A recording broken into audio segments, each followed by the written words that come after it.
Muridku, apa yang terjadi apabila hati manusia ini, apa yang terjadi apabila manusia ini tidak diberi makan, tidak diberi minum selama. Kalau selama 3 hari saja tidak diberi makan, tidak diberi minum, maka hati manusia itu akan mati. Kata muridnya, karena murid Imam Ghazali itu cerdas kreatif, dia bertanya lagi, wahai guru, apa makan dan minumnya hati? Kata Imam Ghazali, ada 2 makan dan minum hati itu. Pertama ialah ilmu, yang kedua adalah hikmah. Kalaulah yang saya sampaikan ini ada hikmahnya, maka sesungguhnya itu untuk makan dan minum hati. Kata Bapak Ibu yang ramah dan dimuliakan oleh Allah, kalaulah seseorang yang menyampaikan hikmah itu adalah seorang yang majnun. Majnun itu bahasa kitanya gila. Kalaulah orang yang menyampaikan kata-kata hikmah itu adalah seorang yang gila, kalau ada faedahnya, maka kata beliau, ambillah, karena itu untuk makan dan minum hati. Laila Majnun, Bapak Ibu tahu kisah itu kan? Laila Majnun itu adalah seorang wanita yang bernama Laila. Ada seorang laki-laki yang tergila-gila dengan Laila. Yang Majnun itu adalah Faiz, laki-lakinya. Dia tergila-gila dengan seorang wanita bernama Laila. Suatu ketika Faiz ini melewati orang yang sedang sholat. Orang sedang sholat, dia lewat, dia langkahi orang yang sedang sholat tadi. Tak lama setelah selesai orang sholat tadi, dipanggillah Faiz tadi oleh berjamaah yang bersama-sama sholat. Wahai Majnun, wahai laki-laki yang gila di sini, apakah engkau tidak nampak kami tadi lagi sedang sholat sehingga engkau melangkahi kami yang sedang sholat? Kata si Faiz Majnun tadi, Faiz yang gila tadi, dia berkata, apa kata dia? Saya tidak nampak kalian sedang sholat. Apa sebabnya? Karena saat itu saya sedang memikirkan Laila. Saya tak pernah nampak kalau kalian itu sedang dalam keadaan sholat. Ya, kalian sedang memikirkan Allah dan kalian sedang bersama Allah, tapi kalian nampak kalau saya sedang lewat. Pikirkan malam hari ini, yang kita pikirkan adalah hati kita. Dengan apa kita membersihkan hati kita? Salah satunya ialah dengan ikhlas dalam beribadah. Ciptakan jin dan manusia kecuali hanya untuk beribadah kepada Allah Subhanahu wa Ta'ala. Apa sebabnya hati manusia ini harus dibersihkan, Ustaz? Kalau maka hati ini kotor. Kalau dia kotor, otomatis hati ini bersih. Apa yang terjadi ketika seseorang makan dengan tangannya yang kotor, di kukunya penuh dengan kuman, maka otomatis yang ada dalam lambungnya adalah penuh dengan kuman dan kotoran. Begitulah hati manusia ini. Kalau tidak sering dia dibersihkan, maka dia akan tumbuh penyakit dalam hati manusia. Apa penyakitnya, Bapak Ibu? Adalah penyakit sombong, penyakit dengki, penyakit takabur. Bapak Ibu yang rahmati dan dimuliakan oleh Allah, apa makhluk Allah yang paling sombong sehingga Allah usir dia di dalam surga? Iblis. Pernah tak iblis menyesali perbuatannya karena dia sombong, dia tak mau sujud di hadapan Nabi Adam alaihissalam? Karena iblis berkata bahwa Adam itu dari tanah, saya dari api, takkan mungkin tanah sujud, takkan mungkin api sujud di hadapan tanah. Selama hidupnya tidak pernah minta ampun dan minta taubat kepada Allah, berarti manusia itu lebih parah daripada Iblis. maka saya bilang ampun kepada Allah ketika iblis hidup pada masa Nabi Musa alaihissalam. Ketika Nabi Musa diutus oleh Allah Subhanahu wa Ta'ala, Nabi yang paling sering berkomunikasi dengan Allah, kata iblis bertemu dengan Nabi Musa, ya Musa, tolong tanyakan dengan Allah bagaimana cara saya taubat. Dalam 1 minggu lagi saya bertanya dengan Allah. Nabi Subhanahu wa Ta'ala, setelah beliau tanya dengan Allah, tak lama setelah itu datang iblis. Wahai Musa, sudahkah engkau tanyakan kepada Allah Subhanahu wa Ta'ala? Kata Nabi Musa alaihissalam, sudah. Apa kata Allah? Kata Allah, engkau tahu tak di mana makamnya Nabi Adam alaihissalam? Hadis tahu, wahai Musa. Nah, Allah perintahkan Apa kata Iblis yang sombong tadi Bapak Ibu? Biarlah saya kekal dalam neraka jahanam daripada saya harus sujud di atas makamnya, karena di waktu dia hidup saya tak bersujud. Apulai kaki mati.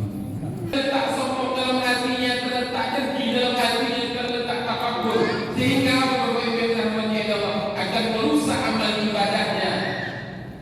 Ikhlas dalam ibadah dia ikhlas. Apa makna ikhlas itu Bapak Ibu yang dirahmati Allah?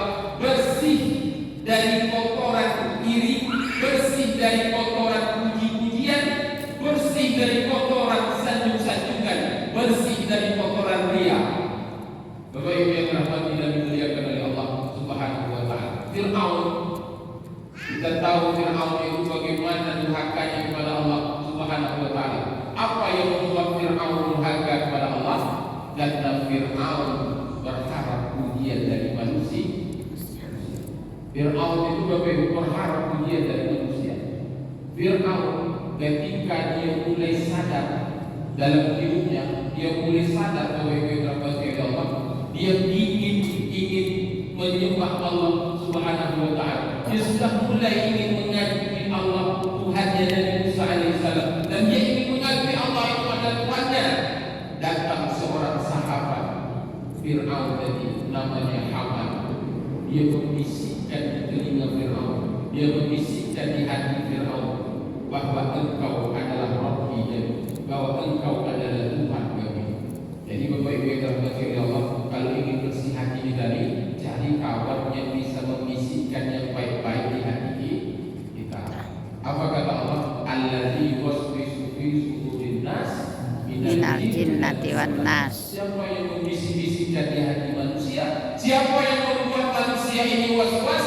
Minal jinnati wan nas, dari golongan jin dan manusia. Jadi manusia ini pun bisa menjerumuskan manusia, bisa menjerumuskan diri kita seperti Haman menjerumuskan Fir'aun.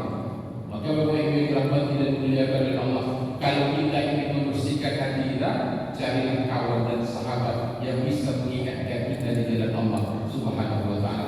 Mudah-mudahan kita dalam ruangan ini adalah sahabat-sahabat dan kawan-kawan yang selalu mengingatkan kita di jalan Allah Subhanahu wa taala. Amin. Ya Rabbal Alamin. Itu kunci pertama Bapak Ibu, dari kawan sahabat, agar kita bisa belajar untuk ikhlas, agar kita bisa belajar untuk membersihkan hati kita sehingga terhindar dari penyakit-penyakit hati. Bapak Ibu yang dirahmati dan dimuliakan oleh Allah Subhanahu wa taala. Yang kedua, cara kita jaga hati kita, menjaga ibadah kita agar ikhlas di hadapan Allah Subhanahu wa taala. Berfikirlah tentang nikmat Allah Subhanahu wa taala. Malam ini kita berfikir tentang nikmat Allah Subhanahu wa taala. Bapak Ibu yang dirahmati dan dimuliakan oleh Allah, apa penyakit yang paling sering terjadi dalam hidup kita ini sehingga kita sendiri muak dengan penyakit kita? Penyakit lupa. Betul lah, istrinya akan jawabnya lupa dia itu semuanya. Tapi Bapak Ibu yang dirahmati dan dimuliakan oleh Allah, tahu tak bahwa lupa itu pun nikmat Allah Subhanahu wa taala. Lupa pun nikmat Allah. Apa itu buktinya Ustaz? Kalaulah lupa itu bukan nikmat Allah, kalaulah manusia itu tak pernah lupa, kalaulah manusia itu Allah beringat saja terus, maka maaf-maaf, orang yang bekerja dengan kotoranlah yang akan bisa makan dia semua. Betul tak? Orang kerja punya ketinjau, bisa tak dia makan kalau dia tak lupa? Tak bisa. Lupa yang kuning-kuning dia seperti lupa yang dia. Tapi kenapa dia bisa makan? Karena Allah lupakan sesaat dia tentang kotoran, saat itu dia bisa makan. Nikmat Allah Subhanahu wa taala, maka tak ada lagi nikmat yang harus kita dustai. Wa bi ayyi ala rabbikuma tukadziban. Ada nikmat Allah yang akan kita dustai. Maka Bapak Ibu yang dirahmati dan dimuliakan oleh Allah, kita bersyukur, kita berfikir tentang nikmat Allah Subhanahu wa taala. Kalaulah satu hari Allah cabut nikmat Allah, habis tidak.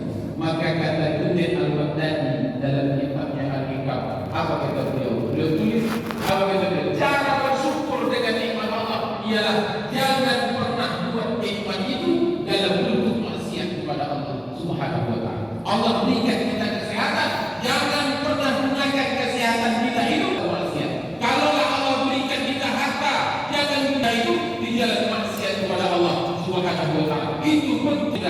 kepada Allah Subhanahu wa taala.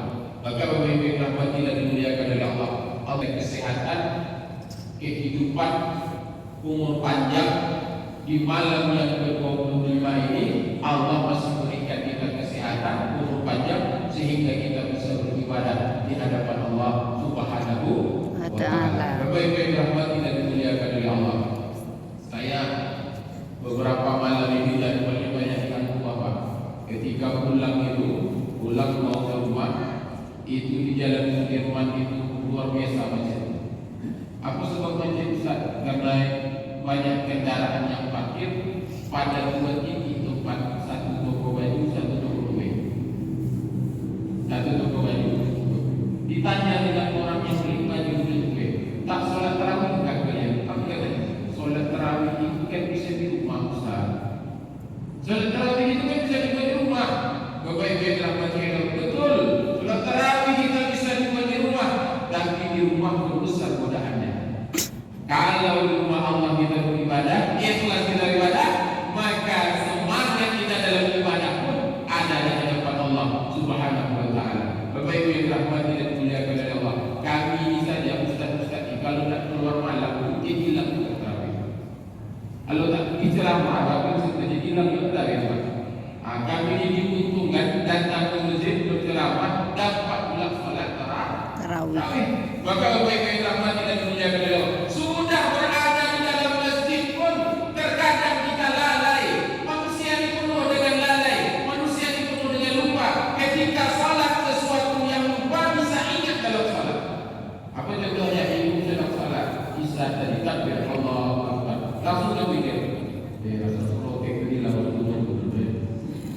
ingatkan sesuatu yang lupa bisa ingat dalam salat. Apa sebabnya? Karena manusia itu lalai. Maka setelah salat dia bilang kepada Allah, Astagfirullahaladzim, Alladzi la ilaha illa huwal hayyul qayyum wa atubu ilaih. Dia minta ampun kepada Allah Subhanahu wa taala. Maka di ujung-ujung Ramadan ini berbanyak kita minta ampun kepada Allah. Apa tujuan kita? Agar ibadah puasa kita diterima oleh Allah Subhanahu wa taala. Tak ada satu jaminan kalau puasa kita diterima oleh Allah. Maka para ulama sebelum kita 6 bulan sebelum datang Ramadan dia berdoa kepada Allah agar Allah panjangkan usianya.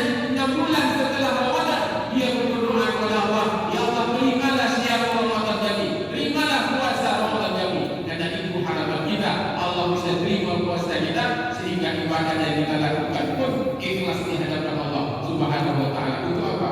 Membersih hati dan diri kita di hadapan Allah Subhanahu